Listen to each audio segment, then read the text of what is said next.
ഇന്ന് ഞാൻ ഉണ്ടാക്കിയിരിക്കുന്നത് നല്ല അടിപൊളിയായിട്ടുള്ള ഒരു നൊസ്റ്റാൾജിക് ആയിട്ടുള്ളൊരു സ്നാക്കാണ്. അതായത് ഈവനിങ് സ്നാക്കായിട്ടൊക്കെ നമുക്ക് ഈസി ആയിട്ട് ഉണ്ടാക്കാൻ പറ്റുന്നതാണ്. ഇതിനെ നമുക്ക് റവ സ്നാക്കെന്നോ അല്ലെങ്കിൽ റവ ബിസ്ക്കറ്റ് എന്നൊക്കെ വിളിക്കാം. മാത്രമല്ല ഇത് ഷേപ്പ് വൈസ് നോക്കിക്കഴിഞ്ഞാൽ നമ്മുടെ വെട്ട് കേക്കിൻ്റെ ഒരു കുഞ്ഞനായിട്ട് വരും. അപ്പോൾ നമുക്ക് ഈ ഒരു നൊസ്റ്റാൾജിക് ആയിട്ടുള്ള ഒരു സ്നാക്ക് എങ്ങനെയാണ് ഉണ്ടാക്കുന്നതെന്ന് നോക്കിയിട്ട് വരാം. റവ വെച്ചിട്ടുള്ള ഈവനിങ് സ്നാക്ക് ഉണ്ടാക്കാനായിട്ട് ആദ്യം തന്നെ ഒരു മുട്ട നമുക്ക് പൊട്ടിച്ച് ഒഴിച്ചു കൊടുക്കാം ഒരു ബൗളിലോട്ട്.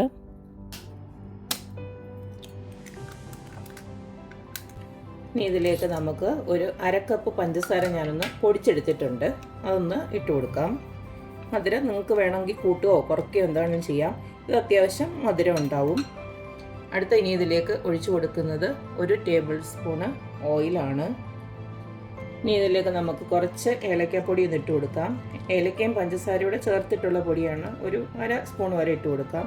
അതും നിങ്ങളുടെ ഫ്ലേവർ അനുസരിച്ചിട്ട് ഇട്ട് കൊടുക്കുക.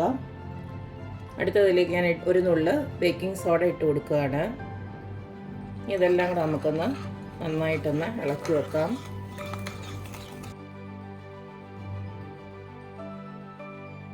അടുത്ത നമുക്ക് വേണ്ടത് ഒരു 1/2 കപ്പ് റവയാണ്. ഞാൻ ഈ റവ ഒന്ന് പൊടിച്ചിട്ട് ചേർക്കുകയാണ്.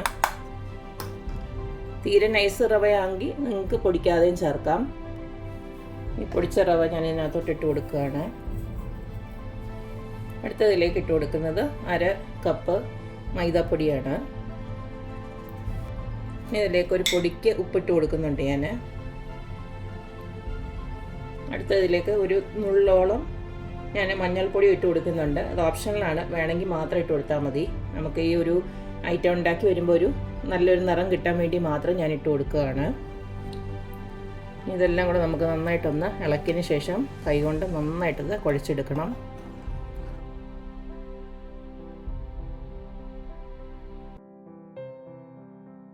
അപ്പോൾ നമ്മളിങ്ങനെ കുഴയ്ക്കുന്നുണ്ടെങ്കിൽ കുറച്ച് വെള്ളം പോലെ ഇരിക്കുവാണെങ്കിൽ നമുക്ക് കുറച്ചും കൂടെ മൈദ ചേർത്ത് കൊടുക്കാം. നമ്മളിപ്പോൾ 1/2 കപ്പല്ലേ ചേർത്ത് കൊടുത്തിട്ടുള്ളൂ. അപ്പോൾ കുറച്ചും കൂടെ ഇതിനകത്ത് ചേരും. അത് നമ്മൾ ഈ എടുക്കുന്ന മുട്ടയുടെ ഒക്കെ അനുസരിച്ചിരിക്കും. അപ്പോൾ ഞാൻ കുറച്ചും കൂടെ മൈദ ഇട്ട് കൊടുക്കുകയാണ്.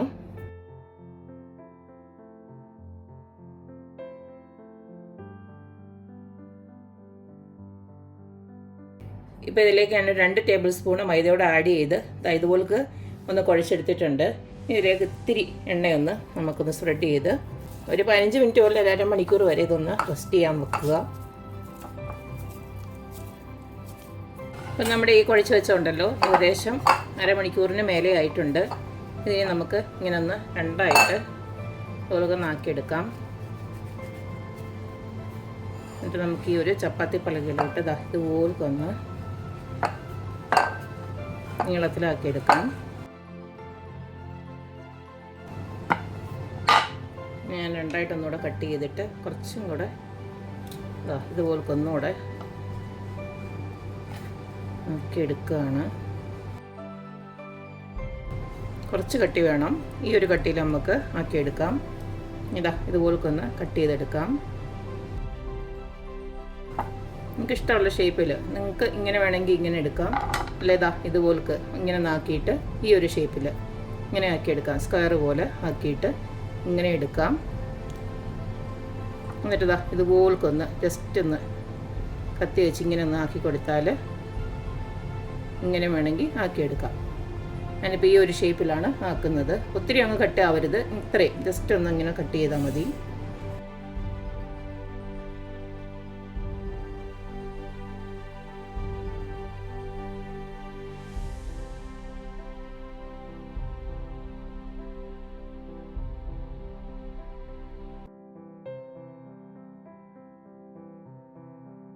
ഞാനിതാ ഇതുപോലെക്കെല്ലാം ഒന്ന് കട്ട് ചെയ്തെടുത്ത് വെച്ചിട്ടുണ്ട്. ഇനി നമുക്ക് ഇതിനെല്ലാം ഒന്ന് ഫ്രൈ ചെയ്തെടുക്കാം. ഇപ്പം നമ്മുടെ റവ കേക്ക് ഒന്ന് വറുത്തെടുക്കാനായിട്ട് ഇതുപോലൊക്കെ ഒരു ഇരുമ്പ് ചട്ടിയിൽ ഞാൻ കുറച്ച് സൺഫ്ലവർ ഓയിൽ ഒഴിച്ചു കൊടുത്തിട്ടുണ്ട്. എണ്ണ ഒന്ന് ചൂടാക്കിയിട്ടുണ്ട്. അതിന് ശേഷം ലോ ഫ്ലെയിമിലാക്കി വെച്ചിരിക്കുകയാണ്. ഇനി നമുക്ക് ഇത് ഓരോന്നോരോന്നായിട്ട് ഇട്ട് കൊടുക്കാം. കാരണം ഒത്തിരി തീ കൂട്ടി വെച്ച് കഴിഞ്ഞാൽ ഇത് പുറം ഭാഗം അങ്ങ് കരിയുകയും ചെയ്യും, അകമൊന്നും വേഗത്തുമില്ല. അപ്പം ചെറിയ തീയിലിട്ട് വറുത്തെടുത്താൽ മതി.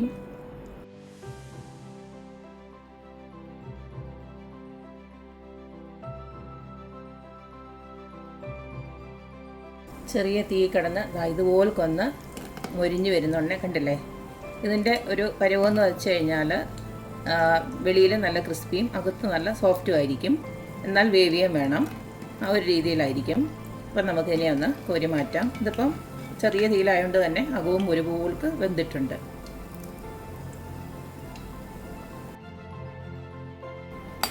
ബാക്കി ഇതുപോലെ തന്നെ നമുക്ക് വറുത്ത് കോരാം.